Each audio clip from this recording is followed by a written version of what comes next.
بسم اللہ الرحمن الرحیم۔ رمضان المبارک کی آمد کے ساتھ ہی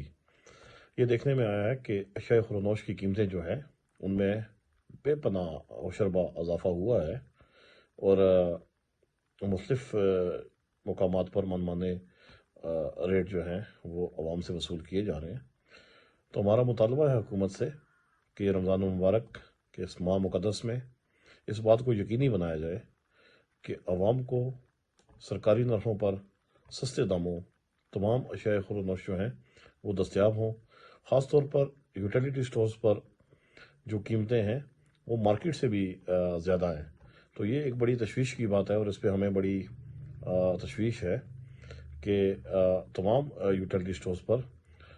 بازار کی نسبت جو ہے وہ نہ صرف چینی کی قیمتیں زیادہ ہیں، گھی کی قیمتیں زیادہ ہیں، آٹا کی قیمت زیادہ ہے، اور جن یوٹیلیٹی سٹورز پر آٹا کی قیمت اگر زیادہ نہیں ہے تو وہاں پہ وہ دستیاب نہیں ہے۔ تو ایک تو سرکاری نرخوں کے مطابق جو ہے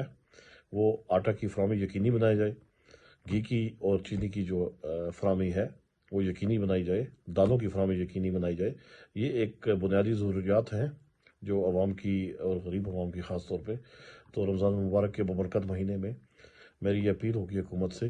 کہ وہ نہ صرف ذخیرہ اندوزوں کے خلاف سخت ترین کارروائی کریں، کسی قسم کا ہمیں ساتھ نہیں لینا چاہیے ذخیرہ اندوزوں کا۔ یہ ببرکت مہینہ ہے، اس مہینے میں اگر یہ ذخیرہ اندوزی جاری رکھیں گے تو نہ صرف عوام کے ساتھ ظلم ہے بلکہ اپنی آخرت کے ساتھ بھی یہ جو ہے وہ ظلم ہے۔ اور میں حکومت سے مطالبہ کرتا ہوں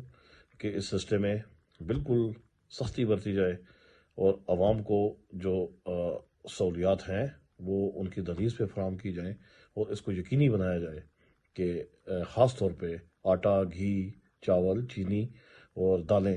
یہ عوام کو سستے نرخوں جو ہے وہ دستیاب ہوں۔ اس سلسلے میں ہمیں ضرورت ہے ایک کمیٹی بنائی جائے حکومت کو، اور وہ اس سلسلے کو بالکل غیر جانبدارانہ طور پر اس سلسلے کو مانیٹر کرے اور اس کے لیے اقدامات کرے۔ تمام ڈی سیز کو جو ہے ہدایت جاری کی جائیں کہ وہ اپنے اپنے ڈسٹرکٹ میں یقینی بنائیں کہ سبزی اور ان چیزوں کی جو دالیں ہیں، آٹا ہے، اس کی فراہمی یقینی بنائی جائے۔ اور یہ میری دوبارہ میں اپنی عوام کے لیے یہ درخواست کروں گا، اور اگر یہ سستے نرخوں عوام کو یہ چیزیں فراہم نہ کی گئیں تو پھر ہم احتجاج کا راستہ اپنانے کے لیے میدان میں اتریں گے۔ ہم اپنی عوام کو تنہا نہیں چھوڑ سکتے، اور ہر سطح پر، ہر فورم پر اپنے عوام کے حقوق کے لیے آواز بلند کرتے رہیں گے۔